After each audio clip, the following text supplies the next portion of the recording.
इस डॉक्यूमेंट्री में हम आपको ले चलेंगे 6 करोड़ साल पुराने उस दौर में जब धरती पर राज करता था एक ऐसा दैत्य जिसे देखकर आज के विशाल एनाकोंडा भी छोटे लगते।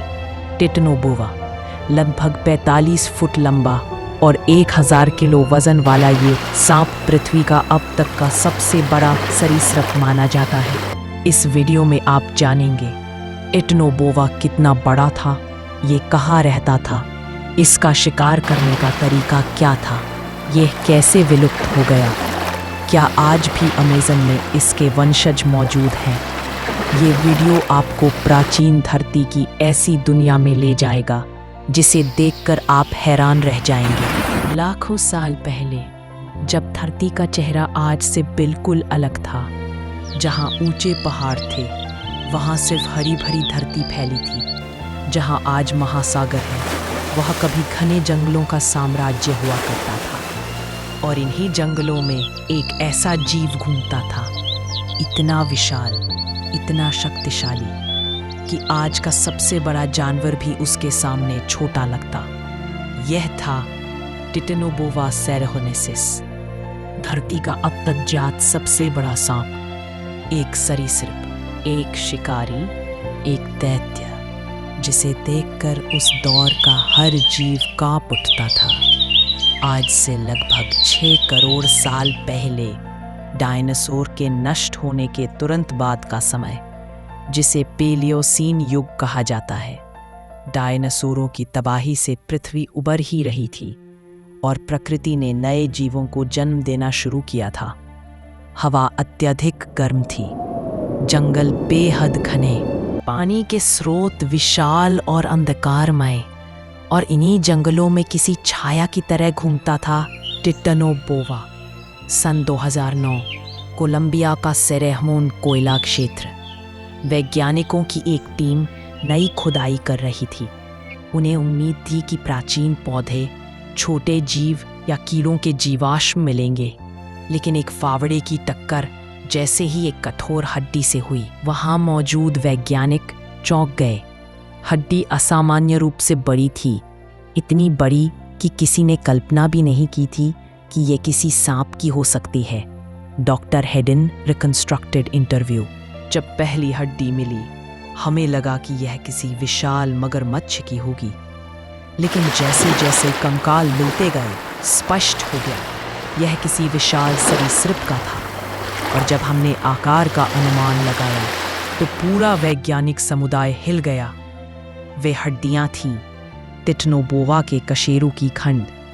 जब पूरा कंकाल पुनर्निर्मित किया गया, अनुमान आया यह सांप 13 मीटर तक लंबा था, यानी 43 फुट, और वजन 1000 किलो से भी अधिक।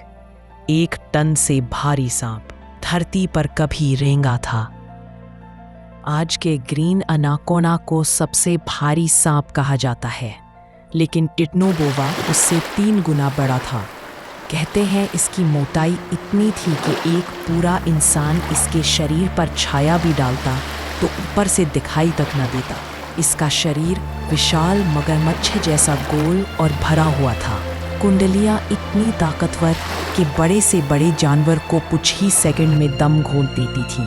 वैज्ञानिकों का अनुमान, टिटनोबोआ अपनी कुंडलियों से लगभग 400 psi दबाव डाल सकता था। यह दबाव किसी छोटी कार को कुचलने जितना पर्याप्त होता। टिटनोबोआ का घर था पेलियोसीन कोलंबिया का दलदली, गर्म और गीला जंगल। आज जिसे हम अमेज़न कहते हैं, उसका पूर्वज उस समय बन रहा था और तापमान 32-316 सी ग्रेडिशी के आसपास रहता था। घने पेड़, चौड़ी नदियाँ, विशाल दलदल, कीचड़ में धसी हुई कठिन जमीन, ऐसे वातावरण में जीवन बहुत कठिन था। लेकिन टिटनोबोआ के लिए यह स्वर्ग के समान था, क्योंकि जितना बड़ा उसका शरीर था उतना ही ज़्यादा उसे गर्म वातावरण की ज़रूरत थी। टिटनोबोआ तेज़ नहीं था, वह किसी चीते या भेड़िए की तरह दौड़कर शिकार नहीं पकड़ सकता था। उसका मुख्य हथियार था घात लगाना, पानी की सतह के नीचे छिप जाना, शांत, बिल्कुल स्थिर। जैसे ही कोई मगरमच्छ, कछुआ या बड़ा स्तनधारी पानी पीने आता, टिटनो बोवा अपनी विस्फोटक शक्ति से हमला करता। उसका हमला बिजली की तरह तेज होता था। शिकार को पकड़कर वह अपनी कुंडलियां डालता, धीरे धीरे दबाव बढ़ाता और कुछ ही पल में शिकार बेहोश या मृत। इसके बाद वह अपने विशाल जबड़ों को फैलाकर उसे पूरा निगल लेता। टिटनो बोवा अकेला शिकारी नहीं था। उस समय के जंगलों में और भी भयानक जीव रहते थे। डायनोक्रॉट्स विशाल मगरमच्छ, पैलेस्ट्रॉन कछुए, बड़े कवच वाले पछुए, बड़े पक्षी, प्रारंभिक स्तनधारी, लेकिन आकार और ताकत के मामले में कोई भी टिटनो बोवा की बराबरी नहीं कर सकता। वैज्ञानिकों का मानना है कि पानी और जमीन दोनों जगह टिटनो बोवा शीर्ष शिकारी था। टिटनो बोवा की आंखें अपेक्षाकृत छोटी थी, जिससे पता चलता है कि यह दृष्टि पर कम और गंध, तापमान और कंपन पर ज्यादा निर्भर था। इसके पास था अत्यधिक संवेदनशील जीव, विशेष रूप से विकसित गंधेंद्रिय कंपन महसूस करने की क्षमता, मांसपेशियों का अतुलनीय दबाव बल। यह अपने शिकार को पानी की सूक्ष्म हलचल से भी पहचान सकता था। टिटनो बोवा इतना बड़ा क्यों था? इस प्रश्न का उत्तर वैज्ञानिकों ने वातावरण से निकाला। उस समय पृथ्वी बहुत गर्म थी। सरीसृपों का आकार सीधे तापमान से जुड़ा होता है। जितना गर्म वातावरण, उतना बड़ा सरीसृप। यदि धरती आज फिर उतनी गर्म हो जाए तो वैज्ञानिकों का मानना है फिर ऐसे विशाल जीव पैदा हो सकते हैं। यह विचार ही इंसानों के लिए डरावना है। आधुनिक ग्रीन एनाकोंडा दुनिया का सबसे विशाल सांप है, लेकिन टिटनो बोवा उससे कहीं आगे।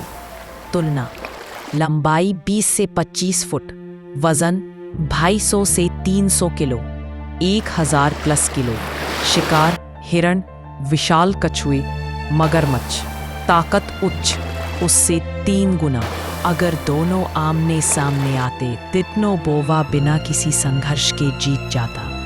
टिटनो बोवा मुख्यतः खाता था विशाल कछुए, मगरमच्छ, बड़े मछली जैसे जीव, प्रारंभिक स्तनधारी। इसके विशाल आकार के कारण उसे बहुत ऊर्जा चाहिए थी। एक बड़ा मगरमच्छ उसका एक पूरा सप्ताह या उससे अधिक का खाना बन जाता।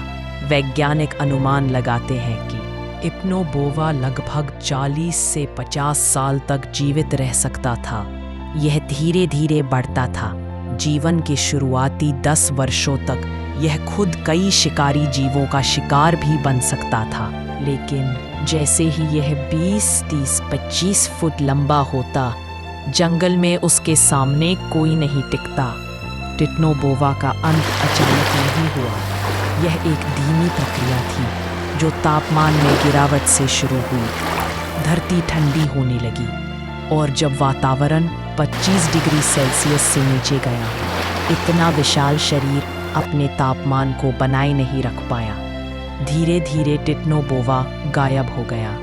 उसके बाद केवल छोटे सांप ही आगे जीवित रह पाए। यह घटना हमें बताती है कि जलवायु परिवर्तन जीवन का भविष्य तय कर सकता है। अमेज़न के जंगलों में लोगों के पास अनेक कहानियां हैं। 50-60 फुट के सांप को देखा गया। नदी में हिलती हुई कोई दैत्यकार छाया। कुछ वीडियो, कुछ दावे, लेकिन अभी तक कोई वैज्ञानिक प्रमाण नहीं। अमेज़न का 70% क्षेत्र आज भी अज्ञात है। लाखों जीव अभी भी खोजे नहीं गए। क्या टिटनो बोवा या उसका कोई विशाल वंशज आज भी वहां छिपा है? यह प्रश्न समय के साथ और रहस्यमय होता जा रहा है। कल्पना कीजिए, एक 45 फुट लंबा, 1 टन वजनी सांप किसी नदी में छिपा हुआ हो। इंसान प्रदेश में घूमने की सोच भी नहीं सकता। अगर टिटनो बोवा आज जीवित होता तो वह दुनिया के सबसे खतरनाक जीवों में से एक होता।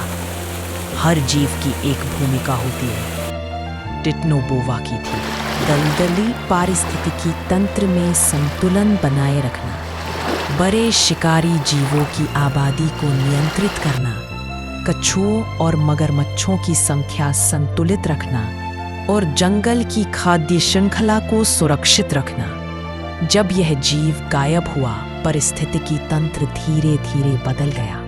आज वैज्ञानिक टिटनो बोवा के जीवाश्मों से उसके जबड़ों की ताकत, उसके भोजन, उसकी त्वचा के पैटर्न, उसकी आवाज, उसकी शारीरिक संरचना, सब कुछ समझने की कोशिश कर रहे हैं। सीटी स्कैन, 3D मॉडलिंग और हजारों कंप्यूटर सिमुलेशन आज बताते हैं कि हम नहीं, लाखों साल बीत चुके हैं, लेकिन टिटनो बोवा की कहानी अभी भी जीवित है। हर जीवाश्म में, हर वैज्ञानिक के मन में और हर उस जंगल में जहां किसी गहरी नदी की सतह के नीचे कभी उसने राज किया था। ये था टिटनो बोवा, धरती का प्राचीन दैत्य, धरती का सबसे बड़ा सांप, एक ऐसा जीव जिसे इतिहास कभी नहीं भूलेगा। अगर आपको ऐसी डॉक्यूमेंट्री पसंद आती है तो वीडियो को लाइक, शेयर और सब्सक्राइब ज़रूर करें।